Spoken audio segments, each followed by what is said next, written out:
دوستو، امریکہ کے ایک اسرائیل نواز اہم تجزیہ کار نے پاکستان کو بہت کہا اور army chief general Asim Munir کے بارے میں ایک انتہائی تنقیدی اور واحیات ٹویٹ کی، جس نے سوشل میڈیا پر خوب بحث چھیڑ دی ہے۔ میں منو عین اس بیہودہ ٹویٹ کو تو نہیں دہراؤں گا، لیکن کچھ سافٹ اسلوب کے ساتھ میں بتاتا ہوں۔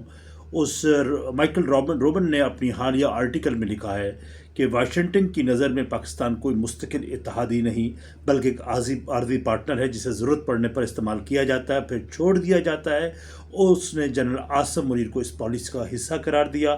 روبن نے کہا کہ ٹرمپ انتظامیہ جو بھی وعدے کیے جا رہے ہیں، مستقبل میں آنے والی امریکی حکومت، چاہے وہ ریپبلکن ہو یا ڈیموکریٹ، پاکستان پر بھروسہ نہیں کرے گی۔